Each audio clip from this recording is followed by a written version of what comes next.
नमस्कार मित्रांनो, SOC classic take मध्ये आपलं स्वागत आहे।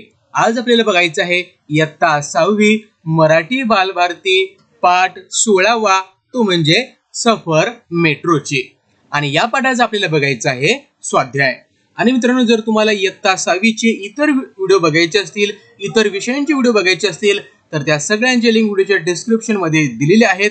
तिथे जाऊन तुम्ही आमचे सर्व व्हिडिओ पाहू शकता। आणि अद्याप सुद्धा जर तुम्ही आमच्या चॅनलला सबस्क्राइब केले नसेल तर सर्वात अगोदर आमच्या चॅनलला सबस्क्राइब करा आणि या व्हिडिओला लाईक आणि शेअर करायला विसरू नका। चला तर सुरुवात करूया। बघा मित्रांनो, तुम्ही आमच्यासोबत कनेक्ट कसं राहू शकता, तर तुम्ही आम्हाला व्हॉट्सअप करू शकता 8657332280 वर। तुम्ही आम्हाला टेलिग्राम वर सुद्धा जॉइन करू शकता। टेलिग्राम वर जाऊन तुम्हाला एसओसी क्लासेस टेक सर्च करायचं आहे। इंस्टाग्राम वर सुद्धा तुम्ही आम्हाला फॉलो करू शकता, एसओसी क्लासेस टेक तुम्हाला सर्च करायचं आहे। गुगल वर जाऊन सुद्धा तुम्ही आम्हाला सर्च करू शकता एसओसी क्लासेस टेक। त्यानंतर तुम्ही आम्हाला ईमेल सुद्धा पाठवू शकता। आमचा ईमेल आयडी आहे soclassestech@gmail.com। ट्विटर वर सुद्धा तुम्ही आम्हाला फॉलो करू शकता @classes_svc सर्च करायचे तुम्हाला। आणि फेसबुक वर सुद्धा तुम्ही आम्हाला फॉलो करू शकता। त्यासाठी तुम्हाला एसओसी क्लासेस टेक तुम्हाला तिथं सर्च करायचं आहे। आणि सर्वात महत्त्वाचं, जर तुम्हाला आमच्या ब्लॉगला जर व्हिजिट करायचं असेल तर socituitionclasses.blogspot.com वर भेट द्या। तिथे तुम्हाला सर्व व्हिडिओ पाहायला मिळतील। चला तर सुरुवात करूया या व्हिडिओला। तर बघा मित्रांनो, इथं पहिला प्रश्न आपल्याला विचारलेला आहे। तो प्रश्न आपल्याला बघा काय दिलेला आहे, तो म्हणजे 3 ते 4 वाक्यात उत्तरे लिहा। बघा, मेट्रो पायलट होण्यासाठी कोणकोणत्या टप्प्यातून जावे लागते? तर उत्तर आहे मेट्रो पायलट होण्यासाठी इंजिनियर व्हावे लागते। नंतर खूप कठीण अशी चाचणी परीक्षा पास व्हावे लागते। यानंतर मानसिक आणि शारीरिक चाचणी घेतली जाते, मग मुलाखत घेतली जाते। मुलाखतीत निवड झाल्यावर मेट्रो चालवण्याचे 1 वर्षाचे प्रशिक्षण दिले जाते। मेट्रो पायलट होण्यासाठी या सर्व टप्प्यातून जावे लागते। त्यानंतर आहे दुसरा प्रश्न, तो आहे पहिल्यांदा मेट्रो चालवताना रुपालीची मनस्थिती कशी झाली होती? उत्तर आहे पहिल्यांदा मेट्रो चालवताना मी सर्वांना व्यवस्थित घेऊन जाईल की नाही अशी रुपालीच्या मनात थोडीशी धाकधूक होती, पण तिने मेट्रो चालवायला सुरुवात केली आणि मनातील सर्व भीती क्षणात पळून गेली। तिसरा प्रश्न आहे मेट्रोच्या उद्घाटनाचा दिवस रुपालीसाठी अविस्मरणीय का होता? उत्तर आहे मेट्रोच्या उद्घाटनाच्या दिवशी पहिल्यांदाच मेट्रो धावणार होती। रेल्वेपेक्षा मेट्रोचे तंत्रज्ञान अत्याधुनिक असते। मुख्यमंत्री, उपमुख्यमंत्री, अनेक मान्यवर मंडळी, मीडिया तसेच रुपालीच्या घरची सर्व मंडळी तेथे उपस्थित होती। या सर्वांना मेट्रोमधून घेऊन जायचे होते आणि तेही रुपालीला, म्हणून मेट्रोच्या उद्घाटनाचा दिवस रुपालीसाठी अविस्मरणीय होता। प्रश्न दुसरा आहे मेट्रो बाबतीतील पुढील मुद्द्यावर थोडक्यात माहिती लिहा। जसे की कॅबिन आहे, कॅमेरे आहेत, मेट्रोचा प्रवास आहे, जिने आहे, दरवाजे, प्रवासाची संख्या, इंजिन आणि तिकीट। तर बघा कॅबिन विषयी काय आहे, तर पायलटसाठी बंद कॅबिन असते। कॅबिन मध्ये मेट्रो चालवण्याची पूर्ण यंत्रणा बसवलेली असते। नंतर आहे कॅमेरे, डब्यात व स्टेशनवर सीसीटीव्ही कॅमेरे लावलेले असतात। मेट्रोचा प्रवास, पावसाळ्यात उड्डाण पुलावरून मेट्रोतून प्रवास करताना ढगातून तरंगत जात असल्याचा अनुभव येतो। बोगद्यातून जाताना जगाशी तुटल्यासारखं भासते। जिने, प्लॅटफॉर्म चढण्यासाठी आणि उतरण्यासाठी सरकते जिने असतात। दरवाजे, बघा मेट्रोचे दरवाजे आपोआप उघडतात, मात्र ते आपोआप बंद होत नाहीत, ते पायलटला बंद करावे लागतात। प्रवाशाची संख्या, मेट्रोत एका वेळी साधारण 1500 प्रवासी प्रवास करू शकतात। इंजिन, मेट्रोला लोकल प्रमाणे दोन्ही बाजूंना इंजिन असते। तिकीट, मेट्रोमधून प्रवास करण्यासाठी टोकन दिले जाते। टोकन म्हणजे मेट्रोचे तिकीट। रोज मेट्रोने प्रवास करायचा असल्यास प्रीपेड कार्ड हे आपल्याला तिथं मिळते। आता तिसरा प्रश्न आहे आपल्याला, खालील आकृती पूर्ण करा। मेट्रोची वैशिष्ट्य कोणकोणती आहेत? तर सर्वात महत्त्वाचं आहे ते म्हणजे बघा सरकते जिने असतात मेट्रोला, आपोआप चालणारे दरवाजे असतात, वातानुकूलित डबे असतात, टोकन टाकताच उघडणारा दरवाजा असतो, वेगाने धावणारी गाडी असते म्हणजे सर्व वैशिष्ट्य आपल्याला मेट्रोमध्ये पाहायला मिळते. त्यानंतर प्रश्न 4 आहे, मेट्रो तुमच्याशी बोलत आहे अशी कल्पना करा. मेट्रो तिची कहाणी काय सांगेल ते लिहा. तुम्हाला कल्पना करून लिहायचं आहे. उत्तर आहे, मेट्रो म्हणेल, बघा मुलांनो, मी विज्ञानाची देण आहे. माझ्यामुळे अनेक प्रवासी सुखी झाले आहेत.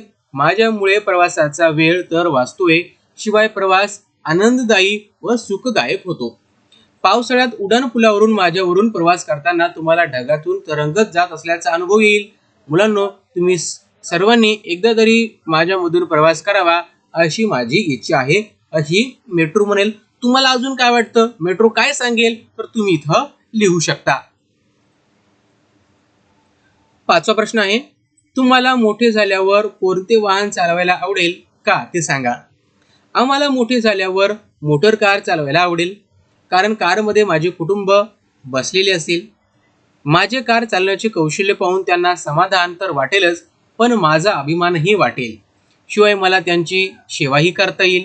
1-1.5 तास झाला की कार चहाच्या टपरीजवळ थांबवता येईल. आवश्यकतेप्रमाणे कार कुठेही थांबू शकेल. कौटुंबिक सहलीचा आनंद फक्त कारमधूनच मिळू शकतो.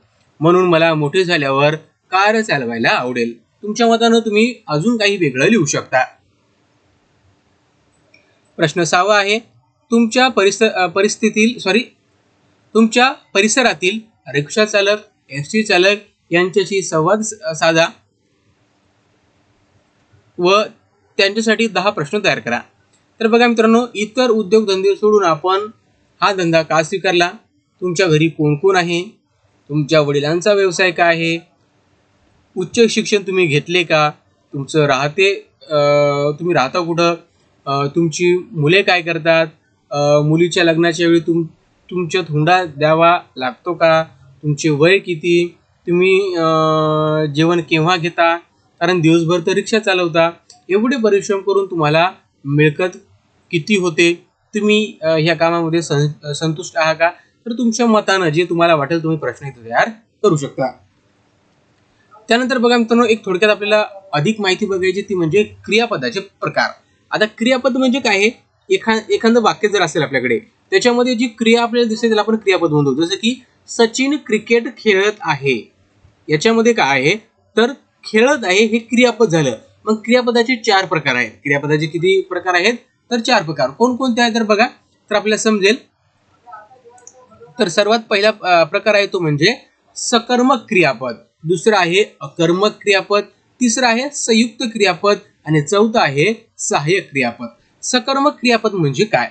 सकर्मकचा अर्थ होत असतो की त्याच्यामध्ये कर्म असते. त्याच्यामध्ये काय असते? कर्म असते. आणि अकर्मक मध्ये कर्म नसते. अकर्मक मध्ये कर्म असते का? तर नसते. आणि राहिलं संयुक्त आणि सहाय्यक क्रियापद, हे आपण ह्या व्हिडिओमध्ये बघणार नाही. फक्त याच्यामध्ये आपण सकर्मक आणि अकर्मक दोघांबद्दल थोडक्यात माहिती बघणार आहे. आता बघा, सकर्मक म्हणजे काय? कर्म असलेले क्रियापद. आणि अकर्मक क्रियापद म्हणजे काय? ज्याच्यामध्ये कर्म नसतो. आता बघा, वरील वाक्य तुम्हाला दिलेले आहेत. त्या वाक्यावरून तुम्हाला ह्या गोष्टी समजायला सोप्या जातील. आता पहिलं वाक्य बघा, तेजवंत फुटबॉल खेळतो. आता कर्ता, आता हे वाक्य जर बघितलं, तेजवंत फुटबॉल खेळतो, तर याच्यामध्ये कर्ता कोणता आहे? कर्ता तुम्ही सांगू शकता का? तर कर्ता म्हणजे काय? जो तिथं करत आहे तो आहे तेजवंत. तेजवंत काय आहे? कर्ता आहे. तेजवंत काय आहे? कर्ता आहे. कारण तो तिथं करणारा व्यक्ती आहे नाही, म्हणून तो कर्ता झाला. आणि कशावर कर्म होत आहे किंवा कशावर ते कार्य होत आहे? तर ते कार्य फुटबॉलवर होत आहे, म्हणून जे कर्म हे फुटबॉल आहे. बरोबर आहे. फुटबॉल काय आहे? एक कर्म आहे. म्हणजे बघा मित्रांनो, फुटबॉल झालं आपल्याला इथं म्हणता येईल की तो काय झालं? कर्म म्हणता येईल. बरोबर आहे.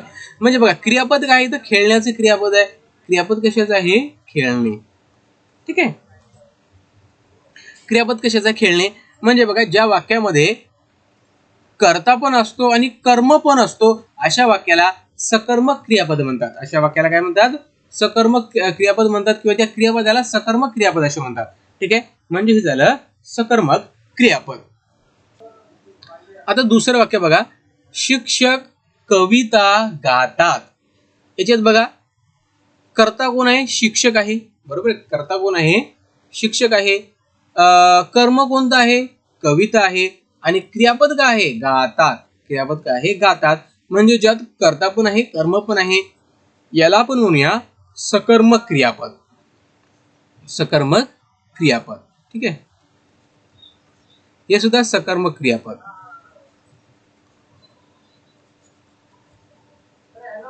ठीक आहे. त्यानंतर बघा निशा निबंध लिहिते.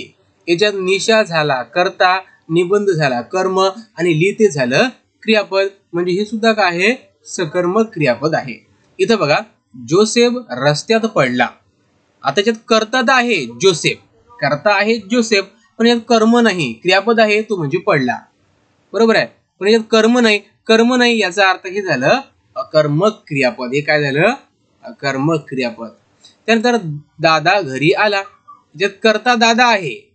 ठीक आहे, क्रियापद आला आहे पण याच्यामध्ये कर्म नाही, म्हणजे हे झालं आपलं अकर्मक क्रियापद. हे काय झालं आपलं अकर्मक क्रियापद. सुरेश उद्या पुण्याला जाईल. सुरेश म्हणजे कर्ता झाला, जाईल म्हणजे क्रियापद झालं, कर्मच याच्यामध्ये नाही म्हणजे हे झालं आपलं अकर्मक क्रियापद. हे काय झालं आपलं अकर्मक क्रियापद.